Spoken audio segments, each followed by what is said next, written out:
জয় মা চামুণ্ডা। 2024 চনটি আহি পালেহি আৰু নৱবৰ্ষক লৈ প্ৰত্যেকটো ৰাশিৰ লোকৰে বহু ধৰণৰ কথা মনত প্ৰশ্ন উদয় হৈ আছে। আজি আমি সিংহ ৰাশিৰ বিষয়ে সবিশেষ আলোচনা কৰিবলৈ ওলাইছোঁ। সিংহ ৰাশিৰ প্ৰথমতে ক'ত ক'ত থাকিব গ্ৰহকেইটা সেইটো আমি জানি লোৱাটো উচিত হ'ব। শনি অষ্টমত থাকিব। শনিৰ ফালৰ পৰা সিংহ ৰাশিৰ ঢাইয়া লাগি আছে। আৰু আপোনালোকক এটা কথা জনাই দিওঁ যে আপোনালোকে জন্ম ৰাশিৰ ফালৰ পৰা বা চন্দ্ৰ ৰাশিৰ ফালৰ পৰা আপোনালোকে ৰাশিফলসমূহ চাব, তেতিয়াহে ৰাশিফলসমূহ আপোনালোকৰ লগত মিলিব। আৰু আপোনালোকৰ যিটো লগ্ন আৰু যিটো ৰাশি দুইটাৰে আপোনালোকে ৰাশিফল চাব। কাৰণ কিছুমান মানুহৰ ধৰক যদি মেষ লগ্ন সিংহ ৰাশি, তেতিয়াহ'লে আপোনালোকে মেষৰ ভিডিঅ'টোও চাব, সিংহৰ ভিডিঅ'টোও চাব। দুইটা চালে আপোনালোকৰ বেছি ভাল হ'ব। মানে লগ্ন ৰাশি দুইটাই আপোনালোকে মানে চালে তাৰ পৰা আপোনালোকে 50-50 প্ৰভাৱো ধৰি ল'ব পাৰিব। কিছুমানৰ ক্ষেত্ৰত বেছি প্ৰভাৱ দিয়ে, কিছুমানৰ 50-50 প্ৰভাৱ বিস্তাৰ কৰে। এতিয়া শনি অষ্টমত থাকিব, ৰাহু থাকিব প্ৰায় অক্টোবৰৰ লাষ্টলৈকে সপ্তমত, বৃহস্পতি থাকিব বছৰটোৰ প্ৰথম খণ্ডটোত বৃহস্পতি থাকিব একাদশত, মানে গুৰু গ্ৰহটো। তাৰপিছত থাকিব মধ্য খণ্ডটোৰ দ্বাদশ স্থানত, জন্মস্থানৰ পৰা। তাৰপিছত থাকিব লগ্নত। গতিকে এই গোটেই মানে বছৰটো তিনিটা ঠাইত গুৰুৱে প্ৰভাৱ বিস্তাৰ কৰিব। আৰু তিনিটা ঠাইত গুৰু বহি পেলাই তিনিটা ঠাইত যেতিয়া দৃষ্টি দিব, তেতিয়াহ'লে প্ৰায় গোটেইকেইটা ঘৰতে প্ৰভাৱ বিস্তাৰ কৰিব। গতিকে বাৰ্ষিক ফলাফলসমূহ চোৱা হয় এই ডাঙৰ গ্ৰহকেইটাৰ ভিত্তিত, যেনেকৈ শনি, তাৰপিছত দেৱগুৰু বৃহস্পতি আৰু ৰাহু আৰু কেতু, এইকেইটাৰ ভিত্তিতে বাৰ্ষিক ৰাশিফলসমূহ তৈয়াৰ কৰা হয়। এতিয়া আমি চাম যে বৃহস্পতিৰ দৃষ্টি ক'ত ক'ত থাকিব। বৃহস্পতিৰ প্ৰথম চোৱাত বছৰৰ প্ৰথম খণ্ডত পঞ্চম দৃষ্টি থাকিব, তৃতীয় স্থানত দৃষ্টি থাকিব, সপ্তম দৃষ্টি থাকিব পঞ্চম স্থানত মানে সন্তান স্থানত থাকিব, আৰু নৱম দৃষ্টি থাকিব বিবাহ স্থানত। গতিকে এতিয়া দেৱগুৰু বৃহস্পতিয়ে তৃতীয়ত যেতিয়া দৃষ্টি দিয়ে, তেতিয়া পৰাক্ৰম বৃদ্ধি কৰায়, তেতিয়া ভাই ভনীৰ লগত সম্পৰ্ক ভাল কৰায়। লগতে আপোনালোকৰ এলাহ চেলাহবিলাক কমি যায়। যদি আপোনালোকৰ এলাহ হৈ আছিলে বা আপোনালোকৰ ভাই বন্ধুৰ লগত ৰিলেশ্যন বেয়া হৈ আছিলে, যাত্ৰাবিলাকৰ পৰা আপোনালোকে কোনো ধৰণৰ লাভ পাব পৰা নাছিলে, বা আপোনালোকে যাত্ৰা কৰি নিজৰ ব্যৱসায় বা আজীৱিকাটো কৰে, সেইটো ক্ষেত্ৰতো আপোনালোকে লাভ পাব। পঞ্চমত দৃষ্টি পেলাই আপোনালোকৰ বিবাহৰ সংযোগ, সন্তানৰ সংযোগ, প্ৰাৰম্ভিক জ্ঞানৰ কাৰণে শুভতা আনিব। লগতে প্ৰেম সম্পৰ্কৰ ক্ষেত্ৰতো আপোনালোকৰ যদি ক্লেশ হৈ আছিলে, সেই ক্লেশসমূহ ভাল কৰিব, ঠিক কৰিব। আৰু যিসকলে প্ৰেমত এতিয়ালৈকে আবদ্ধ হোৱা নাই বা প্ৰেম সম্পৰ্কত এতিয়ালৈকে অহা নাই, তেওঁলোকৰ কাৰণে কিছুমান তেনেকুৱা সংযোগ তৈয়াৰ কৰিব। নৱম দৃষ্টি বিবাহত পৰাৰ লগে লগে কি হ'ব, বিবাহত যদি কিবা কটুতা আছিলে, কিবা যদি ক্লেশ কাজিয়া হৈ আছিলে, সেইবিলাক অকণমান সাম কাটিব। আপোনালোকৰ সেই ক্ষেত্ৰত, বিবাহৰ ক্ষেত্ৰত বা বিজনেছৰ ক্ষেত্ৰত যদি আপোনালোকে পাৰ্টনাৰশ্বিপত ব্যৱসায় কৰি আছে, কিবা যদি গণ্ডগোল চলি আছিলে, তেতিয়াহ'লে এই দৃষ্টিটোৱে, গুৰুৰ অমৃতময় দৃষ্টিয়ে সেইবিলাক সাম কাটিবলৈ চেষ্টা কৰিব। তাৰপিছত বছৰটোৰ মধ্যত আপোনালোকৰ পঞ্চম দৃষ্টিটো থাকিব চতুৰ্থ স্থানত। পঞ্চম দৃষ্টি যেতিয়া চতুৰ্থত পৰিব, তেতিয়া ধন সঞ্চয়ৰ ক্ষেত্ৰত, ভূমি ভৱন বাহন এইবিলাক লোৱাৰ ক্ষেত্ৰত, মাকৰ সুখ, মাকৰ ফালৰ পৰা ছাপোৰ্ট আৰু জনতাৰ বা ৰাইজৰ ছাপোৰ্ট, এই গোটেইকেইটা কথাতে খুব ভাল। যিসকলে ৰাজনীতি বা ধৰক এনেকুৱা কিছুমান ঠাইৰ লগত জড়িত হৈ আছে, য'ত নেকি লাখ জনতা তেওঁলোকৰ কাৰণে ধৰক মানে জৰুৰী, আৰু জনতাৰ প্ৰভাৱটো বহুত জৰুৰী, তেনেকুৱা ক্ষেত্ৰবিলাকত খুব শুভ হয়। সপ্তম দৃষ্টিটো ষষ্ঠত পৰিব, তেতিয়া আপোনালোকৰ যদি শত্ৰু হৈ আছিলে, যদি বহুত কিবা ঋণ চলি আছিলে, যদি কিবা দীৰ্ঘদিন ধৰি বেমাৰ চলি আছিলে, এইবিলাকত আপোনালোকে লাভ পাব পাৰিব। বেমাৰ উমাৰবিলাক আপোনালোকৰ সাম কাটিবলৈ ধৰিব বা কমিব বা দৰৱে কাম দিব, বা বেমাৰটো আপোনালোকৰ যদি ধৰা পৰা নাছিলে, ধৰা পৰি যাব। এতিয়া আপোনালোকৰ নৱম দৃষ্টি অষ্টমত পৰিলে আয়ুৰ ক্ষতি যদি কিবা হ'ব লগা আছিলে, সেইটো সাম কাটিব। এক্সিডেণ্ট, দুৰ্ঘটনা কিবা যদি হ'ব লগা আছিলে, সেইটোত সাম কাটিব। আৰু আপোনালোকৰ যদি গুপ্ত শত্ৰুৱে যদি আমনি কৰি আছিলে, যিবিলাকক আমি পানীৰ তলৰ কাঁইট বুলি কওঁ, সেইসমূহো নিৰাময় কৰি দিব। বহুত কিবা যদি ঘটনা হ'ব লগা আছিলে, কষ্ট যদি বিশেষকৈ পাব লগা আছিলে, সেই কষ্টবিলাক গুৰুৰ অমৃতময় দৃষ্টি অষ্টমত পৰাৰ লগে লগে বহুতখিনি শুভতা আপোনালোকে পাই যাব। অক্টোবৰৰ শেষৰ ফালে পঞ্চম দৃষ্টিটো পঞ্চমত পৰিব। প্ৰেম, সন্তান, বিদ্যা, তাৰপিছত পেটৰ যদি কিবা বেমাৰ হৈ আছিলে, তাৰ কাৰণে খুব ভাল। তাৰপিছত সপ্তম দৃষ্টিটো বিবাহত পৰিব। সপ্তম দৃষ্টি যেতিয়া বিবাহত পৰিব, বিবাহৰ সংযোগ নিৰ্মাণ কৰিব। যদি পাৰ্টনাৰশ্বিপত ব্যৱসায়ত বাধা আহি আছিলে, সেইটো আপোনালোকৰ ছল্ভ হ'ব। যদি ভাবি আছিলে যে বিজনেছ কৰোঁ বুলি বা পাৰ্টনাৰশ্বিপত বিজনেছ কৰোঁ বুলি, তেতিয়াহ'লে তাৰ সংযোগ বনাব। নৱমত দৃষ্টি পৰি ধৰ্ম, আধ্যাত্ম আপোনালোকৰ জীৱনত বৃদ্ধি হ'ব, দান দক্ষিণা দিব। আপোনালোকে ধাৰ্মিক আধ্যাত্মিক যাত্ৰাসমূহ কৰিব, ভাল কাম কৰিব, দেউতাক মাকৰ নাম মানে সমাজত ওপৰলৈ উঠা কামবিলাক কৰিব, যিকোনো শুভ কৰ্ম কৰিব, দান দক্ষিণা ধৰ্ম কৰ্ম কৰিব মানে। আৰু দূৰ যাত্ৰাৰো আপোনালোকৰ সংযোগ বনিব। লাকৰ ছাপোৰ্টত আপোনালোকৰ চাকৰি বা প্ৰমোচন আদিও হ'ব পাৰে, বা মাটি বাৰী সম্পত্তি বা সন্তান উৎপত্তিও হ'ব পাৰে। এতিয়া শনিৰ দৃষ্টিৰ বিষয়ে কথা পাতিম। শনিৰ দৃষ্টি কৰ্মক্ষেত্ৰত পৰিব। কৰ্মক্ষেত্ৰত শনিৰ দৃষ্টি ভাল নহয়, প্ৰমোচনত বাধা দিয়ে।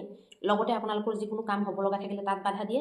দেউতাকৰ কাৰণেও ভাল নহয়। মুঠতে কেৰিয়াৰ হওক, ব্যৱসায় হওক, চাকৰি হওক, ব্যৱসায় হওক, দুইটাৰে কাৰণে শনিৰ এই তৃতীয় দৃষ্টিটো, দশম দৃষ্টিটো ভাল নহয়। সপ্তম দৃষ্টিটো পৰিব ধনস্থানত, ধন সঞ্চয় নোহোৱা কৰিব।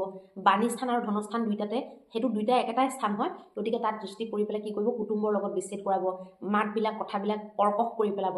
আপুনি কিবা এটা ক'লে মানুহে সহ্য নকৰিব। মাটি বাৰী কিবা ঝামেলা লগাই দিব পাৰে দেউতাক বা ককাকৰ সম্পত্তিৰ ক্ষেত্ৰত, বা আপোনালোকৰ খাদ্যৰ ক্ষেত্ৰত কিবা গৰ্বৰ কৰাই দিব পাৰে, ধনৰ হানি কৰাব, ধন সঞ্চয় নোহোৱা কৰাই দিব, বা ক'ৰবাত মাটি বাৰী বিক্ৰী কৰিবলগীয়া হৈ যাব। এনেকুৱা ধৰণৰ ফলবিলাক শনিৰ সপ্তম দৃষ্টিয়ে আপোনালোকক দিব।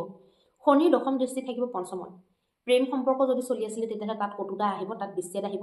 যিসকলে মানে প্ৰেগনেঞ্চিত আছে সেইসকলৰ কাৰণে সন্তানৰ কাৰণে শুভ নহয়, আৰু যিসকলে সন্তানৰ প্লেনিং কৰিম বুলি ভাবিছিলে তেওঁলোকৰ কাৰণে শুভ নহয়, প্ৰেমৰ ক্ষেত্ৰত বা বিদ্যাৰ ক্ষেত্ৰতো শুভ নহয়।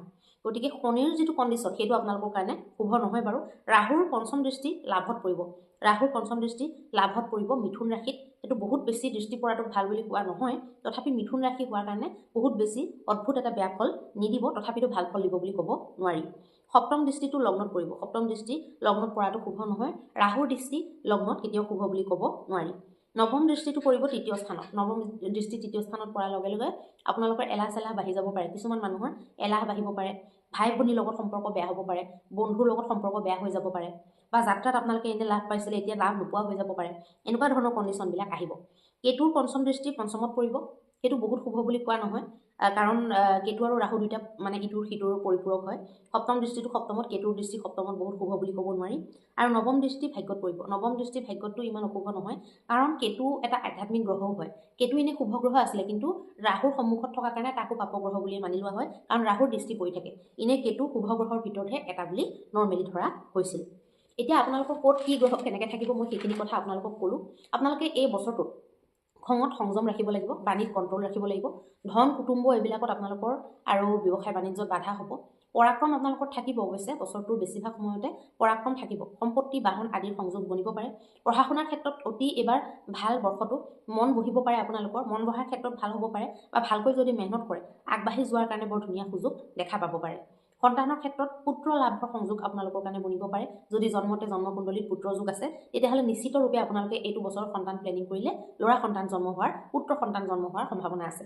পুত্ৰ কন্যা আজিকালি চাবলৈ গ'লে একো নাই, কিন্তু কিছুমানৰ আগতীয়াকৈ এগৰাকী কন্যা থাকে, পুত্ৰ লাগে, তেনেকুৱা ধৰণৰ থিংকিংবিলাক গোটেই পৰিয়ালটোত বেলেঞ্চ ক্ৰিয়েট কৰাৰ কাৰণে মানুহে বিচাৰে। বাকী আজিকালি ল'ৰা হ'লেও ছোৱালী হ'লেও সেইটোক লৈ মানুহে একো ধৰণৰ কোনো বেয়া ভাৱ মনত নাৰাখে, কাৰণ সকলোকে সমান বুলি বৰ্তমান ধৰি লোৱা হৈছে। সন্তানৰ ক্ষেত্ৰত আপোনালোকে কিছুমান এনেকুৱা ধৰণৰ সংযোগ যিহেতু আছে, ভালকৈ কুণ্ডলী দেখুৱাই পেলাই আপোনালোকে প্লেনিং কৰিব পাৰে। কেছ মামলাৰ ক্ষেত্ৰতো মোটামুটি ঠিকেই দেখুৱাইছে, আপোনালোকৰ ফৰে অহা যেন লাগিছে। পতি পত্নী আৰু ব্যৱসায়ৰ পাৰ্টনাৰৰ ক্ষেত্ৰত অকণমান কিছুমান ক্ষেত্ৰত সমস্যা হ'ব, আৰু কিছুমান ক্ষেত্ৰত আপোনালোকৰ কেতিয়াবা ভালো হোৱা দেখা যাব। পত্নীৰ ক্ষেত্ৰত ৰাহু যেতিয়ালৈকে পত্নী স্থানত থাকিব তেতিয়ালৈকে ভাল ফল নিদিব, আৰু আপোনালোকৰ ব্যৱসায়ত তেতিয়ালৈকে ভাল ফল নিদিব, মানে অক্টোবৰলৈকে আপোনালোকৰ বহুত বিশেষ এই দুটা ক্ষেত্ৰত ভাল ফল নাপাব। আৰু মই তাৰ আগত কৈয়ে দিছোঁ যে ক'ত কেতিয়া কি থাকিব, ক'ত দৃষ্টি পৰিব, প্ৰথম চোৱা মধ্য চোৱা, তেনেকৈ মই বুজাই দিছোঁ আপোনালোকক প্ৰথমখিনিত ভিডিঅ'টো। স্বাস্থ্য বিশেষ আপোনালোকৰ শুভ নহ'ব, নৰম গৰম হৈ থাকিব, কেতিয়াবা ভাল কেতিয়াবা বেয়া এনেকৈ আপোনালোকৰ যাব। ভাগ্যই আপোনালোকক যথেষ্টখিনি লগ দিব, কিন্তু কেতিয়াবা সেই লগকণো নথকা যেন অনুভৱ কৰিব পাৰে। যাত্ৰাত আপোনালোকৰ লাভ হ'ব, কামত মাজে মাজে আপোনালোকে বাধা অনুভৱ কৰিব পাৰিব, কিবা এটা কাম যেন দেৰিলৈকে হোৱা নাই, আপোনাৰহে দেৰি লাগিছে, তেনেকুৱা আপোনালোকে অনুভৱ কৰিব পাৰে। খৰচ ঠিকেই যাব, মোটামুটি বহুত বেয়া খৰচ এই বছৰটোত আপোনালোকৰ কাৰণে নাই দেখুওৱা। এতিয়া আপোনালোকৰ মাহ হিচাপত ফলাফলখিনি কৈ দিওঁ। 14 জানুৱাৰীৰ পৰা আপোনালোকৰ 14 জানুৱাৰীলৈকে আপোনালোকৰ ভাল নহয়, স্বাস্থ্যৰ অকণমান দুৰ্বলতা থাকিব। 14 জানুৱাৰীৰ পৰা 12 ফেব্ৰুৱাৰীলৈকে যাত্ৰাৰ সংযোগ বনিব, দূৰ যাত্ৰাও আপোনালোকে কৰিব পাৰে। 12 ফেব্ৰুৱাৰীৰ পৰা 12 মাৰ্চলৈ আপোনালোকৰ কাৰ্যক্ষেত্ৰত শুভ দেখুৱাইছে। 14 মাৰ্চৰ পৰা 14 এপ্ৰিললৈকে ধন লাভ হ'ব পাৰে আৰু ৰৈ থকা কামবিলাক হৈ যাব পাৰে। 14 এপ্ৰিলৰ পৰা 14 মে'লৈকে ডাঙৰ মহত্বপূৰ্ণ কামত ধন ব্যয় হ'ব, সেইটো বহুত ডাঙৰ কাম, কি কাম সেইটো ভগৱানে জানে, কিন্তু আপোনালোকৰ বিশেষ মহত্বপূৰ্ণ ডাঙৰ কামত ডাঙৰ ইনভেষ্টমেণ্ট কিবা হ'ব পাৰে। 15 মে'ৰ পৰা 15 জুনৰ মাজত আপোনালোকৰ মন ভালে থাকিব, সেইখিনি সময়ত কাৰ্যক্ষেত্ৰত বৃদ্ধি থাকিব, পৰিয়ালৰ সুখ সমৃদ্ধি বনি থাকিব। 15 জুনৰ পৰা 16 জুলাইলৈকে ধন কুটুম্ব বৃদ্ধি হ'ব, সুখ আপোনালোকৰ কাৰণে প্ৰাপ্তি হ'ব। 16 জুলাইৰ পৰা 16 আগষ্টলৈ মিত্ৰ আৰু ভাতৃৰ বাবে শুভ কাৰক হ'ব, মানে লগৰ ল'ৰা ছোৱালী আৰু নিজৰ সৰু ভাই ভনীৰ কাৰণে ভাল হ'ব। 16 আগষ্টৰ পৰা 16 ছেপ্টেম্বৰলৈ সম্পত্তি বৃদ্ধিৰ যোগ দেখুৱাইছে, খালি মনত কিছুমান সৰু সুৰা চিন্তা আহি থাকিব, যদিও বা সম্পত্তি হ'ব, যিকোনো সম্পত্তি ভাল সম্পত্তি হ'লেও আপোনালোকৰ কিন্তু এই চিন্তাটো আহি থাকিব। 16 ছেপ্টেম্বৰৰ পৰা 16 অক্টোবৰলৈ বিদ্যাৰ্থীসকলৰ কাৰণে বহুত শুভ সময়, ইণ্টাৰভিউ দিয়াৰ কাৰণেও আপোনালোকৰ বহুত শুভ সময় দেখুৱাইছে। 16 অক্টোবৰৰ পৰা 16 নৱেম্বৰলৈ শত্ৰু বিজয়, ঋণত বিজয় আৰু আপোনালোকৰ ৰোগত বিজয় হোৱা দেখা গৈছে। 17 নৱেম্বৰৰ পৰা 15 ডিচেম্বৰলৈকে কাম কাৰোবাৰত বৃদ্ধি দেখুৱাইছে, সন্ধিত ব্যৱসায় কৰা সকলৰ বাবে শুভ দেখুৱাইছে আৰু কুটুম্বৰ লগত আপোনালোকৰ শুভ সম্পৰ্ক দেখুৱাইছে। 15 ডিচেম্বৰৰ পৰা 31 ডিচেম্বৰলৈকে স্বাস্থ্য বহুত বেছি ঠিক নাথাকিব পাৰে, কিন্তু নতুন বহুতো ৰাস্তা আপোনালোকৰ কাৰণে খুলিব পাৰে। এলাহ নকৰাকৈ যদি কামবিলাকত আগবাঢ়ি যায় তেতিয়াহ'লে আপোনালোকৰ নিশ্চিতৰূপে বহুত বেছি লাভ হ'ব। আপোনালোকে এই গোটেই বছৰটো আৰু অকণমান যদি ভালকৈ নিয়াম বুলি ভাবিছে আৰু আপোনালোকৰ বিভিন্ন ধৰণৰ বাধা বিঘিনি যিখিনি আমি আলোচনা কৰিছোঁ সেইখিনিৰ পৰা যদি আপোনালোকে অব্যাহতি পাবলৈ বিচাৰিছে তাৰ কাৰণে মই 3টা আপোনালোকক প্ৰতিকাৰ দিম। প্ৰতিকাৰ 1 নম্বৰ প্ৰতিকাৰটো হৈছে ৰঙা নতুন কাপোৰ, যদি ভেলভেটৰ কাপোৰ হয় বেছি ভাল, নহ'লে নৰ্মেল কটন ৰঙা কাপোৰ আনিব। নতুন এটা চফৰ পেকেট কিনি আনিব। চফখিনি আপোনালোকে সেই ৰঙা কাপোৰখনত টোপোলা কৰি পেলাই ধনস্থানত য'ত ধন থয় তাত আপোনালোকে থৈ দিব। এইটো বহুত বেছি ভাল কাম কৰিব আপোনালোকৰ কাৰণে। আৰু গোটেই আপোনালোকৰ বছৰটোত যেইটা সোমবাৰ আহে সেইটা সোমবাৰতে আপোনালোকে শিৱ বাবাৰ লিংগৰ ওপৰত মানে গোলাপ ফুল অৰ্পণ কৰিব লাগে। এতিয়া এইটো সামূহিক মন্দিৰত কৰিলে বেছি ভাল হ'ব। সামূহিক মন্দিৰত আপোনালোকে পাতি লৈ পেলাই এই কামটো কৰিলে ভাল হ'ব। আৰু আপোনালোকৰ আৰু এটা ৰেমেডি কি দিছোঁ, নাৰিকল তেল আপোনালোকে গোটেই বছৰটোৰ মাঘ মাহৰ পৰা আৰম্ভ কৰি পেলাই 40 দিন আপোনালোকে নাভিত, নিজৰ পেটৰ নাভিত নাৰিকল তেল আপোনালোকে এপ্লাই লগাব, তেতিয়া আপোনালোকৰ কাৰণে যথেষ্ট ভাল হ'ব। এই 3টা ৰেমেডি যদি আপোনালোকে কৰি লয়, সোমবাৰে যদি গৈ পেলাই সামূহিক শিৱ মন্দিৰত আপোনালোকে যদি গোলাপ ফুল অৰ্পণ কৰেগৈ, 3টা ৰেমেডি যদি কৰে তেতিয়াহ'লে কোনো চিন্তা কৰিবলগীয়া কথা নাই।